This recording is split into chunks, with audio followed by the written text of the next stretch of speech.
2 weeks away. We're getting close. We're getting close. So we're getting excited. Hi there, my name is Zach Horner, and we're here on Facebook Live, and I'm here with State Representative John Sauls. John, good to see you. Good to see you, Zach. So I'm gonna ask John a few questions about fiscal policy, about constitutional amendments, just kind of a broad range of topics. As we had election day is only about 2 weeks away. We're getting close. We're getting close. So we're getting excited. So John, just a couple reminders: keep your answers concise, and as always, be honest, as I know you are. Yes. And these are not all softball questions. You know, some of these are going to be specific, and they're going to hit really important talking points and things that have just been in discussion this election season. So, all right, ready to go? Yeah. All right. So first thing, as I mentioned, constitutional amendments. So you were one of the primary sponsors of the voter ID amendment bill. First of all, why did you sign on as a primary sponsor for that? Well, I'm one of four House members, including the Speaker, that was a primary sponsor for this bill. I signed on to that bill not because of voter fraud. That's what we hear. That's what some people are pushing, the reason we should have voter ID. I'm sure there's probably minimal voter ID fraud or voter fraud. But that's not the reason I signed up. I signed on to that bill because it makes common sense. I take a certain medication that every month I go to the drive-up window and I have to show my ID to somebody that knows me very well, but I have to show it just to get a medicine. Everybody should have to show who they are and prove who they are, that they live in that district or that precinct or this state to be able to cast a ballot. It's the most fundamental right we have as U.S. citizens to be able to vote vote in our elected officials or vote them out. I watch on TV where these different countries, they stuff the ballot box, they shoot their opponents, and the same guy wins with a landslide because it's rigged. And so that's the reason. I just think it makes common sense, and I have had no one, and maybe somebody's listening, that can tell me why you shouldn't have a voter ID. And then I've heard that, well, some people can't get one. If they can get to the polls and cast a vote, then they can get wherever to get a voter ID. Definitely. Well, as you know, the last action the legislature took before you got there to put in voter ID was struck down. How with whether you get reelected or not, you're going to be part of the legislature that goes in and gets the meat of this bill, how it's going to be enforced. What can you tell people about making sure that voting rights aren't restricted? Well, I think all you have to do is look at the days that you can vote now. They've been extended. We even have Sunday voting. So I don't think if we were trying to restrict anybody from voting that we would have expanded it even beyond what we would have to. So I don't know the particulars. I'm not in the leadership part of that. That'll be done. I think we go back in November the 27th, and the particulars will be done. And, it'll be a constitutional, if it passes, that we'll do it. If it doesn't pass, we won't. Right. But if it passes, we'll put the particulars in and we'll debate it. And then, if it's challenged, it'll go through the court process and we'll see what happens. You can't control those things. Definitely. Lastly, on the amendments, are there any of the other ones on the ballot that you're particularly have strong feelings for, or something you want to lend your support to in particular? Yes, Marcy's Law. That would be my number 2 of the 6, as far as my one I lean strongly to. I know we already have some laws that have victims' rights, but this would strengthen them. And the argument that I've heard against Marcy's Law is it's going to take more help, more employees to notify people. Well, I can tell you that with a fiscal conservative General Assembly, we've been able to have surpluses every year, and we'll put the money. If it takes more money to notify somebody, I don't think it's fair for somebody to commit a crime and you're the victim, and they can have their court dates changed, go to court, and sometimes plead to a lesser charge, and you never know it. Or they make bail, and you meet them on the street without knowing they've made bail. And so we'll take care of it. And I think that's just fair that a person know these things and have the right to know as the victim. Definitely. Definitely. So we're going to move on to some fiscal policy questions. So one of the recent focuses of leadership in Raleigh is lowering the corporate tax rate. It's something you supported. I think you're moving it down to 5.25% in 2019. Mhm. Why is that's something you guys have pushed, and what have you hope to see out of that? What you are already seeing is corporations and companies moving to North Carolina. Uh, we're ranked by Forbes magazine as the best state in the nation to do business, and it's because of our corporate tax rate and our fiscal responsibility. And of course, there's numerous reasons. Our universities and great universities, RTP, a great place to live. I mean, we've got a lot of reasons, but the corporate tax rate, that's the first thing they look at. Yeah, is this kind of an approach of kind of like Ronald Reagan, the kind of trickle down economics of you help people at the top to hopefully trickle down? Is that kind of the idea? Because there's been a lot of accusations of you're just cutting taxes for the millionaires and for the rich. Well, they actually pay the most taxes. And I've never worked for a poor man. I've been poor, but I've never worked for one. When I was with Keenan Transport for years as a manager, and back then you didn't have direct deposit, but I got a check every 2 weeks that had Frank Keenan's name on it. And I was glad he was making money because I got raises and promotions, and I just trickle down economics. That's just the economic way it works. And the people that have the money build the plants and build the businesses, and many start small and end up wealthy, and they're able to hire more. Small business person can end up with many employees because of having the right economic policies in place. Another fiscal question. There's been you guys have faced a lot of criticism over education spending. What's your response to that? I want everybody to hear this real clearly. We did not cut education spending this year and give it to corporations. We raised education spending July the 1st, $702 million into July 1st to June the 30th, 19. So this year we've raised education spending $702 million. It's 58% of the budget, and it's about $13.9 billion for education. So it's something it seems like you guys are clearly invested in and on multiple fronts. Oh, absolutely. I don't believe there's a Democrat or Republican that's not, invested in education. Yeah. I mean, it's the key to everything. So we didn't cut it, increased it. Definitely.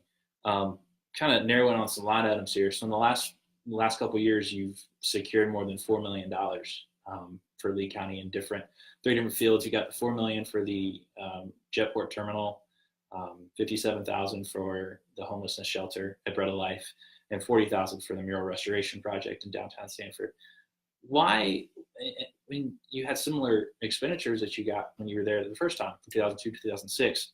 Why is that something that you continue to go back to and continue to fight for? Well, first of all, we send our money to Raleigh and Washington. And I don't represent us in Washington, but I do in Raleigh. And like the airport, 12 airports across the state receive money. I made sure that Lee County, Sanford Lee, the Raleigh Exec Board, got its share. We were blessed to be able to get $4 million, had the groundbreaking Tuesday for the new terminal and the new taxiway. Citizens at the Raleigh Exec Port, and let me tell you real fast why we changed it to Raleigh Exec Port. It was Sanford Lee Airport, but when pilots Googled Sanford airports around RDU, ours did not come up as Sanford Lee Airport. Did not come up on, and so they don't want to fly into Raleigh with small jets and planes and have to pay higher fees. So we changed the name to Raleigh Exec Port. After that happened, Tricia Yearwood was the first person to come and land her jet at our airport, Raleigh Exec Port. Now, when people Google airports in and around RDU, ours comes up, and we're getting a lot of traffic because just of the name change. But the $4 million, it's all about relationships. And if you don't have good relationships, you don't get anything done. You sit there and your district gets nothing. And I've been blessed. And I've got Democrat friends in the General Assembly. Had them when I was there before. I served with Democrats in the Lee County Commission. And we work together on the things we can work together on, and we disagree on the things we disagree. But it's all about relationships. Definitely. Are there any projects you're looking at right now if you get reelected, or you wait and see? Well, there's a couple that are on the top of my list. Oh. We put $28 million into school safety in this year's budget, just this year's alone. 12 million of that goes to school resource officers. We have a $23 billion budget. That's not enough. It's a start, but one of the things I think a lot of us on both sides of the aisle are going to push for if I go back is school safety. We need more money for technology. Just more SROs is not going to handle the problem, but you can cover a lot more area with technology than you can two eyes. So I think we need to increase our spending dramatically on school safety, technology-wise, and more SROs. So that's going to be the number one thing. And we have raised teacher pay the last 4 years at least, an average means average of about 19%. We're going to continue to increase the teacher pay, and we're going to get it to the national average. But we are the fastest growing percentage of salaries in the nation. We have a long way to go. I mean, that's one reason we are, but we're putting the money there, and we're going to continue till we reach the national average. So we want to get the teachers paid the national average. And one thing that's always been dear to my heart as co-chair of Community College Committee is our community college teachers. They are required to have a master's degree, and not in the public school, but they're required. So I wanted to see their pay increase. I've talked with Jim Bergen, who's running for the Senate, and if he gets elected and I get elected, we're going to work this in the Senate and the House to get their pay up. And I'd like to see master's pay put back in for public school teachers. I wasn't there when they took that out. I certainly would have been a voice against it. It makes no sense for somebody to have to put that kind of money personally into a master's program and then get no increase in pay. There are better teachers with a master's degree because of the knowledge they acquire. And so that made no sense to me. So that's one of the issues. Definitely. One concern here in Lee County is school construction and getting funds towards the capital needs for public education. Can you give any comment on what you want to see happen there? Well, back in the day, the state built all the schools. So you look at our old schools around, a lot of them abandoned. They were all just alike because the state built them. The state shifted years ago that responsibility to the counties. Mm-hmm. I was on the county commission when we, in fact, Representative Reeves and Robert Reeves and Jerry Lamont and myself were charged with finding the land for a new high school, middle school, and you see where it's at now on Tramway Road, and we think we made an excellent choice for that. The Southern Lee and Sandleys. Southern Lee and Sandleys, yeah, excuse me. And so, but the counties have to pay for that. So, there may be a county bond in the future, but sadly, as a county commissioner and a county citizen, we have to pay for the schools now. Of course, the state sends their money to administration and teacher stuff, but teacher pay. But we don't build the schools anymore. Definitely. A couple more questions. So, and you kind of mentioned this earlier. You're fond of saying that politics and government is all about relationships. Everything is. Yeah. Every single thing. Marriages, friendships, church, everything. It's about relationships. Everything. Definitely. So how would you leverage relationships in Raleigh for the citizens of Lee County and Harnett County? Well, sometimes you just have to be in the right place at the right time. When I was a freshman, I was elected chair. We were the largest freshman class at the time, 20 Republicans, and I think 17 Democrats, 16 to 17. And I formed a relationship with Representative Rick Glazier. And he and I were totally different as far as a lot of our opinions. but we got together and decided to keep our classes together and agree to disagree. We would take them out to dinner, the Republicans and Democrats together. We went down to Little Washington. One of the Democrat members, freshmen, had the freshman classes go down to Little Washington. We went fountain boats and just fellowship together. And so it's all about relationships. But when I was gone for 10 years because of the church I pastored doubled in size the 4 years I was in Raleigh. So I couldn't stay there. So I retired 10 years later at 16, was reelected. When I went back, two of my freshman class members that I chaired are now the Speaker of the House and the Rules Chair, which are top two positions in the House. And so again, it goes back to relationships. It's harder to say no to somebody if you know them good. Yeah. You know, and so I'm blessed to have a good relationship. And you know, one thing, you need to ask for the right things. And so when you ask for the right things and make the right case, plead your case, then sometimes you're successful. Definitely. I want to ask you a question about kind of the tone of this race. It's been a pretty heated race here in District 51. Do you have any comment on kind of the tone it's taken and anything that you would have liked to see differently? Or this is my 5th campaign, and it's the worst one ever. I blame both parties. I blame the Democrat Party. I blame my own party, the Republican Party.